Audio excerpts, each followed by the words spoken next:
Jadi kita nggak ngelihat strata sosial lo, kasta lo, atau siapa kamu. Yang gue lihat, lo terakhir kali hidup di dunia, lo harus layak gue manusiakan.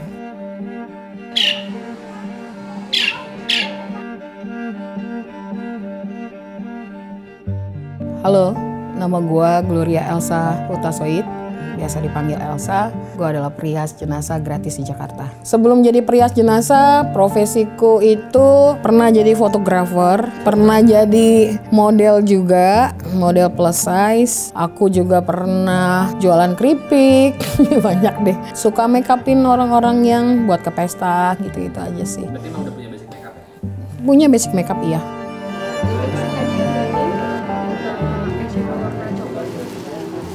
Memulai awal karir sebagai perias jenazah saat ikut mama, gue memulai pada tahun 2001, masih remaja lah. Di situ gue ngerias jenazah masih keluarga, tante gue, opung, segala macam gitulah. Pokoknya hanya keluarga dan sahabat dan teman gereja doang. Tapi di tahun 2016 memang secara profesional, aku menyebut profesional karena ilmuku sudah cukup. Aku banyak belajar sama mortician di luar negeri. Kita menyebutnya perias jenazah itu mortician. Gue banyak belajar sama mereka. Aku juga udah punya trial and error, istilahnya belajar dari pengalaman-pengalaman terlebih dahulu. Jadi aku punya resep cara untuk merias jenazah lebih awet, lebih bagus lah gitu dari sebelumnya. Kayak jenazah-jenazah yang meninggalnya secara kalau kita bilang tidak wajar lah sebagai manusia gitu ya. Itu juga aku pelajari.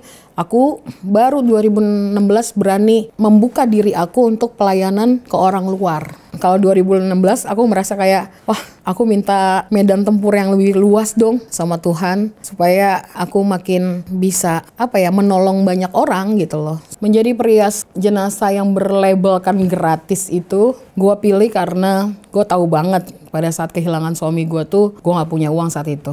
Jadi perias jenazah adalah part yang paling mahal dari prosesi acara kedukaan. Ya, prosesi merias jenazah di ajaran agama tertentu, khususnya Kristiani, itu memang agak sedikit memakan biaya. Kisaran perias jenazah kalau berbayar paling murah itu di RSUD sekitar 1 jutaan sih. Tapi nggak hanya merias jenazah, kita secara profesional kita disebutnya perawat jenazah.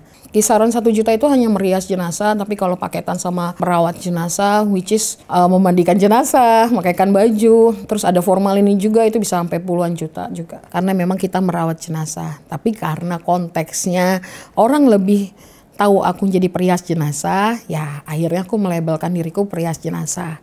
Perias jenazah adalah part yang paling mahal dari prosesi acara kedukaan.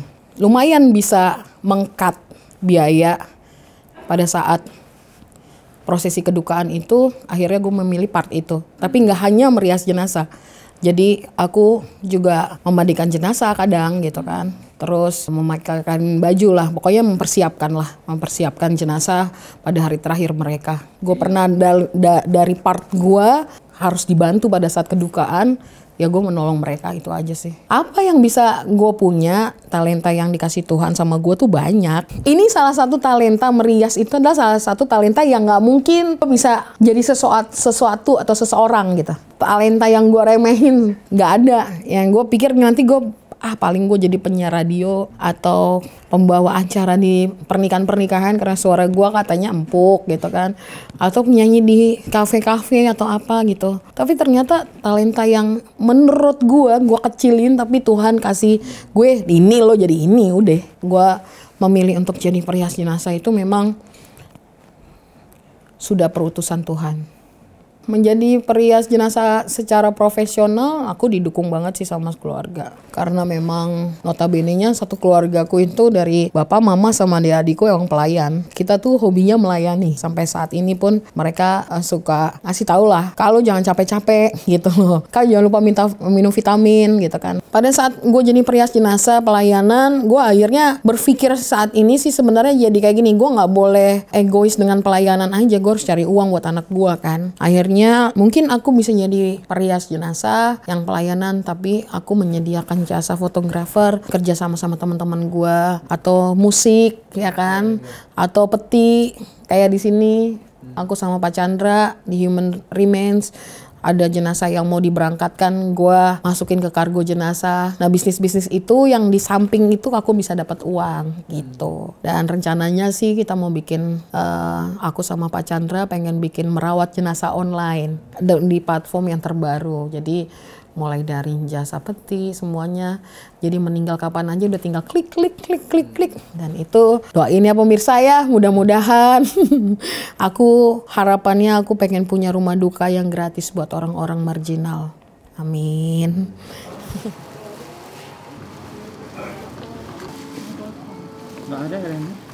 Gue pernah disepelekan jadi perias jenazah karena gratis oleh orang yang notabene-nya punya, orang kaya lah kita sebut gitu ya. Itu sih buat gue rada-rada gimana ya. Aduh, gue pernah juga waktu itu lagi nongkrong sama temen gue habis nyanyi pakai baju robek-robek yang meninggal, orang kaya banget lah yang kalau masuk harus pakai KTP gitu ya kan. Gue taruh KTP, diliatin ya kan. Rambut gue mohak gitu kan, ada skinnya di sini. Bener nggak sih ini orang perias jenazah? Oh horor ya gitu kan. Takut nyolong kali gue ya kan. Tapi sampai di sana ketika jam 1 malam, gue tetap jalan dan itu jauh gitu kan. Gue sampai di sana, ya mereka agak ragu, cuman gue selalu meyakinkan. Tapi begitu ngelihat hasilnya, dan gue memang orang yang sopan kalau ketemu keluarga, mau orang kaya orang miskin pasti gue ketemu jenazah, pasti gue harus membukukan badan gue 3 kali, ya kan? Itu yang harus gue lakukan, gue benar-benar sopan. Begitu lihat hasilnya bagus, akhirnya minta maaf sama aku secara personal. Oke, aku ngerias ya memang harus bagus gitu ya. Maksudnya puas secara gue sendiri nih sebagai perias jenazah, gue harus puas. Kadang-kadang nih ya, gue kalau ngerias jenazah nih, udah nyasak nih kan, ada anaknya yang ngomong, kurang tinggi kak, oke, gue tinggiin sasakannya kan. Atau ada lagi saudaranya datang, ketinggian, gue tuh turunin lagi tuh ya kan. Lama-lama tuh jenazah juga capek, sasak mulu rambut gue boy, kapan kelarnya ya kan. Kan bisa kayak gitu, maksud gue sendiri pengennya keluarga ya tentunya harus rembukan dulu lah biar nggak bikin kita pusing gitu jadi perias jenazah. Nah akhirnya dari banyaknya requestan yang menurut gue nggak masuk akal gitu ya, gue akhirnya kayak membuat rules. Kalau gue ngerias jenazah gue selalu ngomong, kasih aku waktu, kasih aku ruang, gue akan kerjain 80%. Kalau udah 80% kelar, kalian boleh datang lihat. Dan setelah rules itu ada, baru gue aman hidup gue. Nggak ngikutin gayanya mereka gitu ya kan. Maunya mereka kan banyak gitu ya. Jadi pernah aku ngerias jenazah, wah cantik banget sumpah, kayak putri tidur, gue nggak bohong. Gue aja ngeliat hasil riasan aku gini, kayak cakep banget ya gitu. Shock gitu, karena memang gue diberi ruang waktu itu. Diberi ruang untuk ngerias jenazah, untuk konsentrasi. Supaya apa? Supaya orang yang datang melayat nggak takut pak. Doanya juga nyampe ya kan. Kalau doa takut-takut kan cepet ya kan. Semoga masuk surga ya, udah oke, pulang. Pasti dulu hidupnya kayak begini-begini. Tapi kalau udah cantik, aduh cantik sekali kamu. Dan satu hal, hasil riasan lo itu bisa menutup segala gosip tentang orang yang mati. Wah begitu bagus, selesai, saya ngerias jenazah di luar. Pekarangan orang meninggal kan pada ngumpul nih, orang pada gosip nih, baru tahu kalau dia pelakor. Ya kan? Jadi tugasnya perias jenazah itu bukan melulu hanya merias dan pulang. Itu yang dibayar. Nah kita yang tidak dibayar harus membereskan masalah-masalah hal yang belum selesai pada saat kematian itu ada. Bukan merasa pengen menyampuri urusan mereka, tapi akhirnya ikut terbawa. Karena kita yang ada di samping jenazah terus-terusan nih. Dan kita emang harus butuh konsentrasi dan ruang saat kita mengerjakan merias ini loh, merawat jenazah ini. Ketika ada banyak cekcok atau banyak obrolan di depan sana gitu ya, kita harus mau menempatkan diri kita sebagai keluarga mereka. Makanya kenapa aku selalu bilang, aku adalah orang asing yang datang ke dalam sebuah keluarga yang berduka. Aku datang bukan sebagai orang asing, tapi sebagai keluarga. Jadi di situ kenapa aku banyak terlibat dengan urusan internal keluarga. Makanya itu kenapa aku nggak pernah tanya siapa dia. Sekalipun dia penjahat, sekalipun dia pernah berbuat dosa, buat aku dia pantas untuk diberikan pelayanan yang terakhir dari saya. Pelayan loh ini.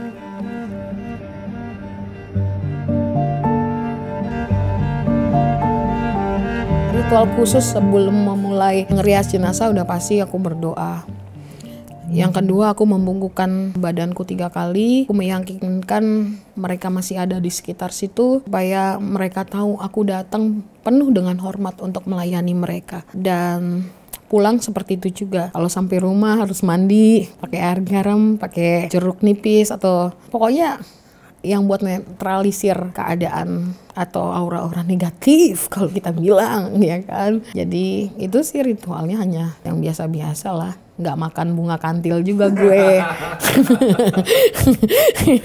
Kalau ngerias jenazah orang mati dan orang hidup tentunya berbeda ya. Orang mati itu kulitnya udah nggak moist lagi, nggak ada pori-pori. Jadi aku ngeriasnya pakai teknik dilem dulu, pakai lem khusus supaya foundationnya juga nggak bergerak gitu ya. Terus bisa sampai 3-7 lapis tergantung meninggalnya mau acara berapa hari sebelum dikubur, supaya nanti ketika ada orang datang keluar air mata nggak ngerusak make up gitu kan. Beda kematian juga beda cara. Contohnya ketika lo mati serangan jantung, kulit lo kan menghitam kan. Jadi beda penanganannya dengan lo sakit liver yang menguning. Jadi pemilihan foundation, ada skin tone-nya itu harus benar. Kalau enggak, orang yang nggak ngerti itu pasti jadi abu-abu. Makanya kalau mau jadi profesional merias jenazah ya lo harus kursus lah. Gue bukan merasa hebat, tapi gue pengen banget para pengantin Kristus tuh cantik dan tampan di hari terakhir mereka.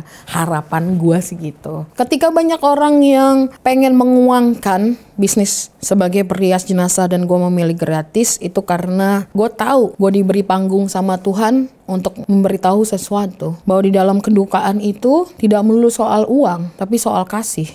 Karena gue sadari gitu loh. Gue sadari kita manusia itu memang punya sisi rakus. Tapi dalam pelayanan, ketika lo tidak mencari uang, lo punya rasa puas yang tersendiri yang tidak bisa dibayar dengan uang. Dan gue juga gak mau jadi orang yang ketika gue lapar, gue berdoa, semoga ada orang mati supaya gue bisa makan. Yang bukan keluarga, ya kan? Tetap aja belakangnya bukan keluarga, ya kan? Benar.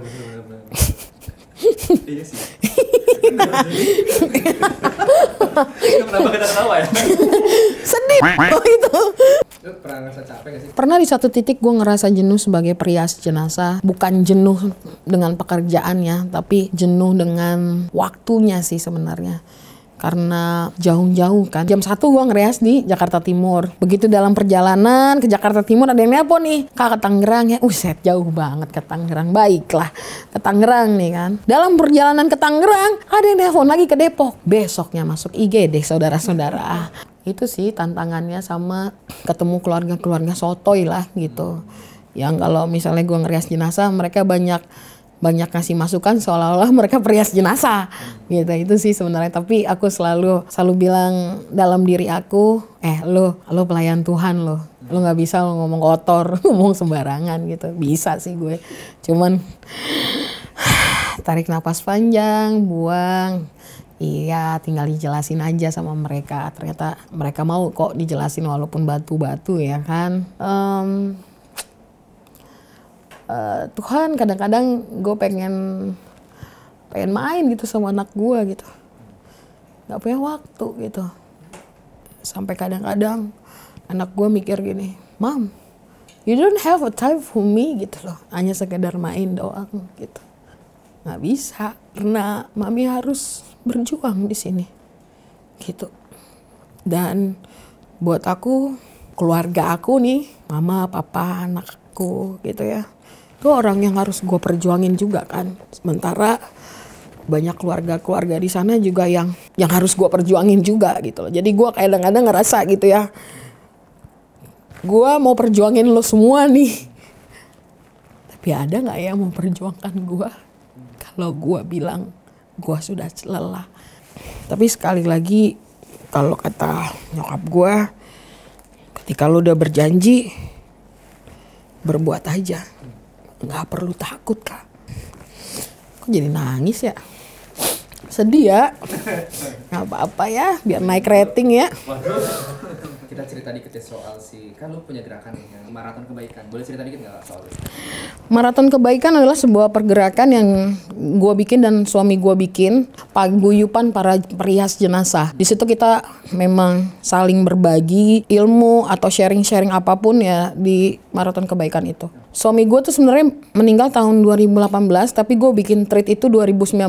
Tapi sebelum 2018, sekitar 2017 itu, gue udah bikin sama suami gue pergerakan maraton kebaikan. Tapi gue ngumpulin makeup kadaluarsa hanya sebagian orang aja, teman-teman gue, sahabat gue. Dan maraton kebaikan itu memang gue bikin supaya dari orang yang punya makeup kadaluarsa diberikan kepada gue si perias jenazah gratis ini loh. Untuk merias si jenazah ini. Nah, gue pengennya pergerakan ini ada supaya satu, bisa menolong kami perias jenazah yang tugasnya pelayanan. Gak cuman gue masih mending di kota besar, tapi gue bisa ngirimin ke perias jenazah di luar daerah dari Aceh sampai Papua. Kalau kamu membantu maraton kebaikan, gak harus ngasih makeup kadaluarsa langsung ke aku, baru aku ke orang lain. Kayaknya rasanya berat karena ongkos kirimnya juga sayang nanggung nanti ya kan. Jadi buat kalian yang merasa, oh iya punya makeup kadaluarsa terus ngelihat ada gereja di sekitar kalian, pasti ada perias jenazah. Kalaupun gak ada, kasih aja di situ atau ke rumah-rumah duka. Kalian kasih buat para perias jenazah itu sih. Kadang-kadang kita sama perias jenazah lain itu di luar daerah ya, kita misalnya Zoom meeting, suka ngobrolin tentang gimana nih Kak kalau jenazahnya seperti ini, kayak gitu-gitu. Awalnya kita hanya sharing, akhirnya itulah gara-gara paguyuban itu, gara-gara Zoom meeting itu terbentuklah kursus merias jenazah. Itu dari maraton kebaikan ini. Jadi si maraton kebaikan gak hanya ngumpulin makeup kadaluarsa dan didistribusikan ya, dikasih ke perias jenazah lain, tetapi maraton kebaikan juga melahirkan para perias jenazah unggul di Indonesia. Buat para donatur-donatur luar biasa di luar sana, saya nggak mau minta apa-apa lagi. Terima kasih karena sudah mensupport pergerakan saya sampai sekarang. Masih banyak yang support, akan selalu ada. Terima kasih buat banyak hal yang kalian bagi ke dalam kehidupan saya sebagai donatur. Mereka luar biasa deh, nggak ada mereka tuh nggak ada maraton kebaikan. Semuanya terima kasih. Lo punya harapan ya ke depannya dari lu sebagai seorang jenazahnya, atau kayak lu punya mimpi-mimpi lain yang pengen dicapai? Mimpi aku sebagai perias jenazah, atau mimpi saya deh sebagai seorang Gloria Elsa. Yang pertama, selesai aku ngerias jenazah kan, aku selalu menuliskan nama mereka dan menulis kisah mereka pada saat aku merias jenazah. Saya pengen banget tahun ini atau awal tahun depan aku bisa mengeluarkan sebuah buku yang aku tulis. Pengen banget bisa ngeluarin buku itu. Yang kedua, pengen banget punya rumah duka gratis buat orang-orang yang di panti-panti, dititipin keluarganya. Mereka orang-orang tua hebat. Aku pengen banget melayakan mereka pada hari terakhir mereka gitu. Bukan cuma di aula panti jompo gitu, atau taruh di ruang tamu gitu. Tapi aku pengen banget ngasih yang terbaik. Yang ketiga, seorang Gloria Elsa pengen banget ya anakku bisa jadi anak yang penuh welas asih sama sesamanya. Pengennya sih Mami Lionel bisa jadi pelayan Tuhan, tapi dengan talenta yang Tuhan kasih. Dan yang terakhir sih sebenarnya gue pengen punya pendamping hidup juga yang sama-sama bekerja di pelayanan, terus mengerti bahwa pekerjaan aku pekerjaan yang benar-benar penuh perjuangan gitu. Pengen sih, masih pengen punya pasangan hidup karena gini, aku kerja sendiri ini capek banget loh. Nggak ada yang ngedampingin gitu ya. Ya pulang, berangkat semangat, pulang tatapan kosong gitu kan. Kosong, pintu kosong. Kamarnya kosong, nggak ada siapa-siapa yang untuk dipeluk ya kan. Gitu. Masih manusia lah ya. Udah yang terakhir pengen punya penerus perias jenazah unggul yang lahir dari maraton kebaikan, yang mau bekerja untuk Tuhan sama seperti aku. Boleh jadi perias jenazah profesional, mencari uang, tapi tidak mentuhankan uang dalam pekerjaan jasa kedukaan ini. Buat teman-teman yang di luar sana yang bekerja sebagai perias jenazah, selamat ya. Karena pekerjaan kita sudah mulai banyak dilihat orang. Bahwa pekerjaan kita itu bukan pekerjaan yang harus bisa disepelekan orang. Pekerjaan kita juga pekerjaan sebuah karya yang harus diapresiasi banyak orang gitu.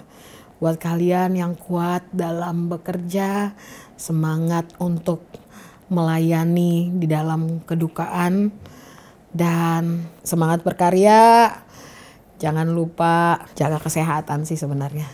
Karena sedihnya adalah kita orang-orang yang bekerja dekat sekali dengan virus dan bakteri, belum ada orang-orang yang mau melihat kita untuk menjamin kesehatan kita. Jadi kita harus jaga kesehatan diri masing-masing gitu. Itu aja sih. Semuanya terima kasih.